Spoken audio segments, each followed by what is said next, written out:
Hello friends, welcome to tricks for exam. आज मैं Indian polity का एक बहुत ही इंटरेस्टिंग सा टॉपिक लेके आया हूँ आपके पास।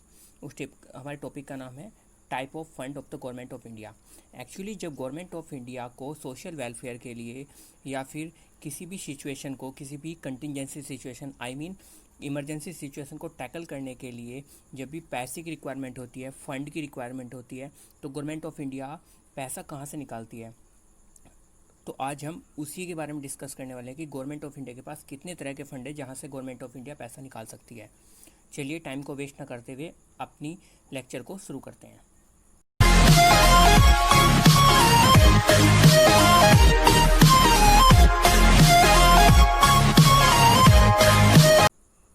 देखिए, गवर्नमेंट ऑफ इंडिया के पास तीन तरह के फंड होते हैं। सबसे पहला तो हमारा आता है ये consolidated fund of India, second one public account of India and the third one is contingency fund of India. अब हम वन बाय वन एक एक फंड को डिस्कस करेंगे। सबसे पहले लेते हैं हम कंसोलिडेटेड फंड ऑफ इंडिया। देखिए, कंसोलिडेटेड फंड ऑफ इंडिया जो है हमारा एक कॉन्स्टिट्यूशनल फंड है। कॉन्स्टिट्यूशनल फंड, सबसे पहले बता दूं कि कॉन्स्टिट्यूशनल फंड किसको बोलते हैं। वो फंड जिसका डिस्कस कॉन्स्टिट्यूशन में किया हुआ है उसको कॉन्स्टिट्यूशनल फंड बोलते हैं। जिसका नाम लिखा हुआ है कि ये फंड होना चाहिए तो उसको बोलते हैं कॉन्स्टिट्यूशनल फंड। तो consolidated fund of India is a constitutional fund of India, okay. और ये आर्टिकल 266 में मेंशन किया गया है इसके बारे में। जैसे आप देख सकते हो, it is the constitutional fund provide under article 266 of the constitution. Next topic, next point है इसका, it is the largest fund of the government of India. मतलब ये हमारी गवर्नमेंट ऑफ इंडिया का सबसे बड़ा फंड है, सबसे लार्जेस्ट फंड है। अब हम देखेंगे इस फंड का सोर्स क्या है। इस फंड में पैसा कहाँ कहाँ से आता है, मनी कहाँ से आती है, okay. This is the source. All the tax collected, income receive, loan raised by the government of India are deposit into this fund. मतलब आपको समझा देता हूँ, ऑल द टैक्स कलेक्टेड मतलब कि हमारी गवर्नमेंट ऑफ इंडिया के पास जितना भी टैक्स का कलेक्शन होता है वो, और जितनी भी इनकम रिसीव होती है, इनकम रिसीविंग से आप समझ सकते हो जैसे हमारी जो है पीएसयूज़ हैं। तो पीएसयूज़ जो होते हैं उन पीएसयूज़ का पूरे ऑल ओवर ईयर में कितना उनका जो है बेनिफिट हुआ है, मतलब जो हमारे गवर्नमेंट ऑफ इंडिया के पीएसयूज़ हैं उनका कितना बेनिफिट हुआ है, कितने डिपार्टमेंट में कितना बेनिफिट हुआ है, वो सब जो है इनकम इसकी जो है हमारी गवर्नमेंट की इनकम होती है, तो उसको बोलते हैं income receive. And then loan raise by the government, यानी हमारी गवर्नमेंट ऑफ इंडिया जितना भी लोन लेती है वो सबका पैसा कहाँ जाता है, वो सबका पैसा कंसोलिडेटेड फंड ऑफ इंडिया में जाता है। चलिए नेक्स्ट की बात करते हैं। नेक्स्ट पॉइंट है हमारा, it is the disposal of the parliament. मतलब हम बता रहे हैं कि इसमें से पैसा गवर्नमेंट कैसे निकाल सकती है। तो it is at the disposal of the government of the parliament, that is no amount can be withdraw from the fund without prior section of the parliament. मतलब कि बिना पार्लियामेंट की सेक्शन किए हुए गवर्नमेंट इससे पैसा नहीं निकाल सकती। पहले पार्लियामेंट की सहमति होगी, पार्लियामेंट की बिना सहमति के इससे पैसा नहीं निकल सकता है। तो पहले पार्लियामेंट में इसकी सहमति बनेगी कि इतना पैसा चाहिए हमें, उसके बाद कंसोलिडेटेड फंड ऑफ इंडिया से पैसा निकाल सकते हैं गवर्नमेंट। नेक्स्ट पॉइंट देखते हैं। नेक्स्ट पॉइंट लिखा हुआ है, every state have it's oven consolidated fund under article 266। इसका मतलब है कि आर्टिकल 266 में ये भी मेंशन किया हुआ है कि every state have it's oven consolidated fund of state. मतलब हर स्टेट के पास अपना कंसोलिडेटेड फंड ऑफ स्टेट होगा। ये चीज़ भी आर्टिकल 266 में मेंशन की हुई है। देखिए, मैंने कंसोलिडेटेड फंड ऑफ इंडिया से आपको 4 से 5 पॉइंट कराए हैं और इन 4 से 5 पॉइंट के अंदर ही आपके सभी क्वेश्चंस बन जाएंगे, इससे बाहर कोई क्वेश्चन नहीं आएगा एग्जाम में। चलिए नेक्स्ट फंड की बात करते हैं। नेक्स्ट फंड है हमारा public account of India. Public account of India भी हमारे कॉन्स्टिट्यूशनल फंड है और इस फंड का भी सेम आर्टिकल 266 में जिक्र किया हुआ है। मतलब कि आर्टिकल नंबर 266 में लिखा हुआ है कि पब्लिक अकाउंट ऑफ इंडिया का एक फ़ंड होगा, गवर्नमेंट ऑफ इंडिया का पब्लिक अकाउंट ऑफ इंडिया के नाम से एक फ़ंड होगा, ओके। अब देखते हैं कि ये जो मतलब हमारा जो पब्लिक अकाउंट ऑफ फंड है, पब्लिक अकाउंट ऑफ इंडिया का जो फंड है, इसमें पैसा कहाँ से आता है, इसका सोर्स क्या है। All other type of money receive by the government of India are deposit into the public account of India. Actually जो मैंने पिछले उसमें बताया कि आपको इनकम रिसीव, ठीक है, और लोन बताया, ठीक है। इन सब से अलग जो पैसा आता है वो सब पैसा पब्लिक अकाउंट ऑफ इंडिया में जाता है। जैसे कि ये लिखा हुआ है, for example any saving of the government of the employ like the provident fund.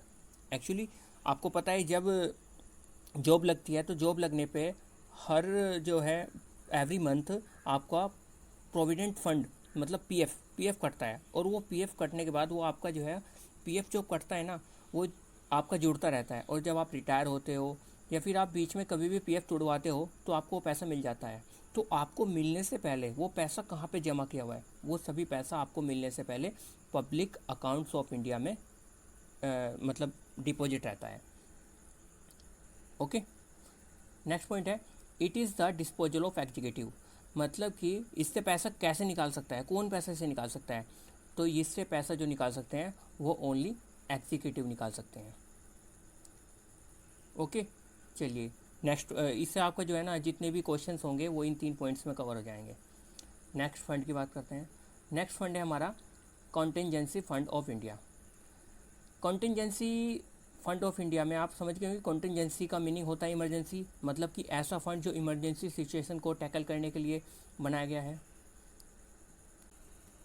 ईटीजे statutory fund. Statutory का मीनिंग समझ लो, एक होता है कॉन्स्टिट्यूशनल, एक होता है स्टैट्यूटरी। कॉन्स्टिट्यूशनल इसे बोलते हैं जिसमें कि जिसका कॉन्स्टिट्यूशन में डायरेक्टली जिक्र किया गया है, और स्टैट्यूटरी उसको बोलते हैं जिसको एक्ट के थ्रू बनाया जाता है, जिसका कॉन्स्टिट्यूशन में डायरेक्टली जिक्र नहीं किया गया है। ठीक है, तो इसका मतलब है contingency fund of India constitution में नहीं दिया गया है, इसको एक एक्ट के थ्रू बनाया गया है। ठीक है, एक्चुअली आर्टिकल 267 में लिखा हुआ है, अंडर आर्टिकल 267 उसमें लिखा हुआ है कि पार्लियामेंट एक लॉ बना सकती है इमरजेंसी सिचुएशन को टैकल करने के लिए एक फंड का। ठीक है, तो it is authorise the parliament to provide a law contingency fund of India to meet some contingency और इमरजेंसी सिचुएशन। मतलब कि कंटिजेंसी और इमरजेंसी सिचुएशन को टैकल करने के लिए पार्लियामेंट को आर्टिकल 267 ऑथोराइज करता है कि वो एक कंटिजेंसी फंड बना सकता है। ठीक है, तो according the parliament pass the contingency fund act, तो इसी के अकॉर्डिंग पार्लियामेंट ने कंटिजेंसी फंड एक्ट को लाया था। Okay, which provide for contingency fund with amount of 50 crore.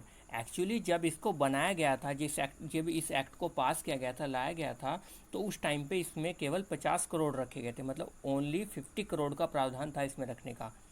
उसके बाद now the amount has been increase to 500 crore. उसके बाद 50 से 500 करोड़ इसको जो है मतलब इंक्रीज कर दिया गया था, बढ़ा दिया गया था। तो अब जो है कंटिजेंसी फंड में पैसा जो है 500 करोड़ यानी 500 करोड़ रुपया रखा जाता है। ठीक है, अब बात करते हैं कि इसमें से पैसा जो है निकाला कैसे जा सकता है। तो it is the disposal of parliament to meet some contingency situation यानी emergency situation when the parliament is not in the session. मतलब कि देखो, जो कंसोलिडेटेड फंड ऑफ इंडिया है उसमें से पैसा निकालने के लिए किसकी ज़रूरत पड़ती है, उसमें से पैसा निकालने के लिए ज़रूरत पड़ती है ना, पहले पार्लियामेंट में सैंक्शन करवाना पड़ेगा, उसके बाद ही निकल सकता है।